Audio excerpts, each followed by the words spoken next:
Bienvenue dans cette nouvelle vidéo qui, vous l'aurez compris, est dédiée à un grand classique de la photographie animalière. Allez, c'est parti.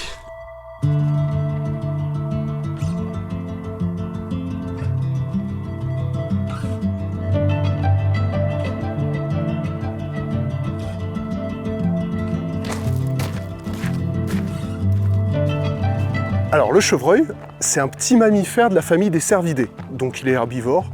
Il est extrêmement répandu en France, on estime qu'il y en a à peu près 1,5 million. Vous l'avez déjà forcément croisé en lisière de forêt ou dans un champ, au crépuscule ou à l'aube. On a l'habitude de le confondre avec son grand cousin, le cerf, alors qu'en fait c'est pas du tout le même gabarit et pas du tout la même taille. En gros, un chevreuil va avoir à peu près la taille d'un chien moyen, alors qu'un bon cerf va avoir la taille d'une vache. C'est un animal qui s'est bien adapté à tous les milieux. C'est-à-dire on le trouve autant en plaine que dans la campagne, qu'en montagne, que dans les zones humides. On peut l'observer en toute saison, même si en hiver, bien évidemment, il a tendance à réduire son activité.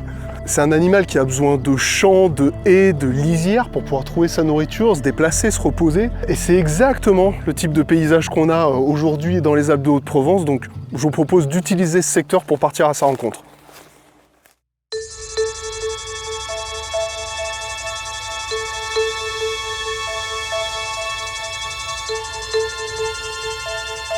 Alors ce que vous pouvez faire quand vous commencez à prospecter un secteur, c'est déjà commencer par vous intéresser aux coulées. Les coulées, c'est ces petits sentiers que vous trouvez le long des champs ou le long des forêts qui montrent au fait qu'il y a un passage important de la faune. Et dans le cadre du chevreuil, on a un petit avantage, c'est qu'il est extrêmement routinier. C'est-à-dire il passe souvent aux mêmes endroits, aux mêmes horaires. Donc ça va faciliter son observation. Et dans les champs qui ne sont pas fauchés, typiquement comme ceux qui m'entourent, on trouve souvent des dizaines de coulées différentes.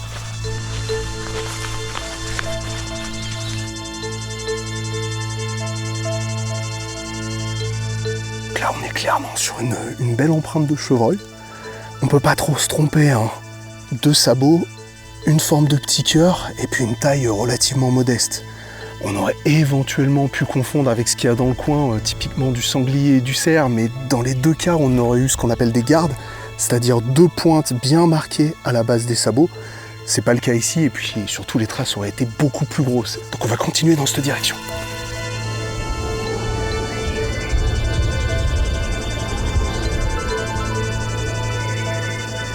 Alors dans la photo animalière, on considère généralement qu'il y a 2 techniques. La première, c'est l'approche, qu'on appelle aussi billboard, ça consiste à aller à la rencontre des animaux. Et la seconde, c'est l'affût, c'est-à-dire c'est utiliser les éléments de la nature pour se dissimuler et se cacher, et attendre que les animaux viennent à nous. Moi, c'est la technique que je vous recommande pour le chevreuil, pour 2 raisons. C'est que la première, vous dérangerez beaucoup moins la faune qui vous entoure parce que vous serez caché, et la seconde, c'est que vous aurez devant votre caméra des attitudes probablement beaucoup plus naturelles.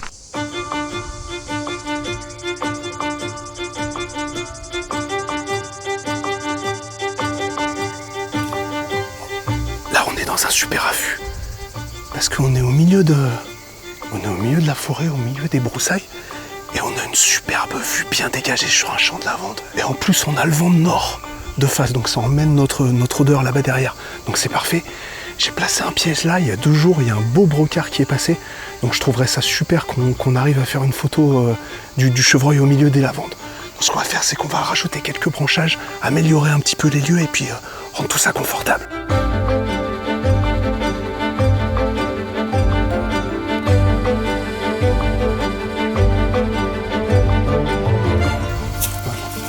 Pour le confort, on rajoute un banc siège, le petit filet de camouflage qu'on trouve dans tous les rayons chasse des grandes enseignes.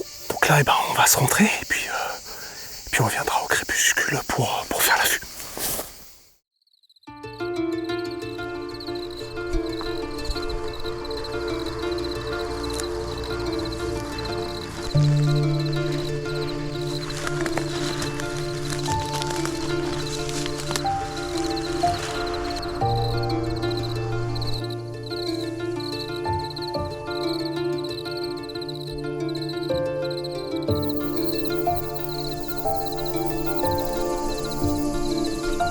La seule chose à faire, c'est d'attendre et de croiser les doigts pour qu'ils soient ponctuels.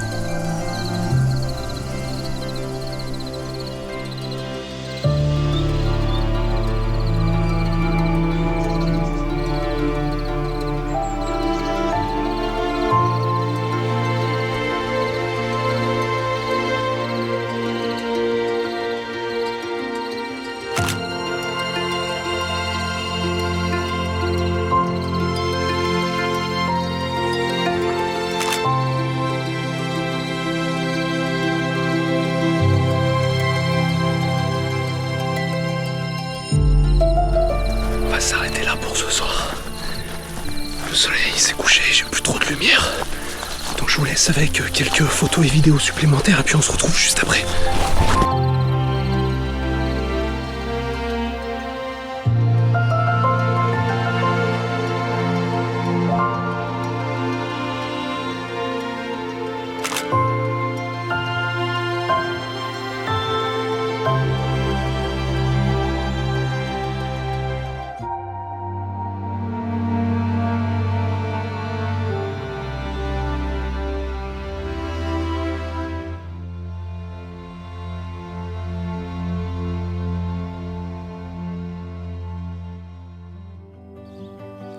Voilà, cette vidéo elle touche à sa fin. Merci infiniment d'être resté jusqu'au bout. Si ce concept de film vous plaît, n'hésitez pas à aller voir l'épisode précédent, à vous abonner ou à me suivre sur les réseaux sociaux. En attendant, je vous dis à très vite pour un prochain épisode. Je vous souhaite de belles photos et puis prenez soin de vous. Ciao!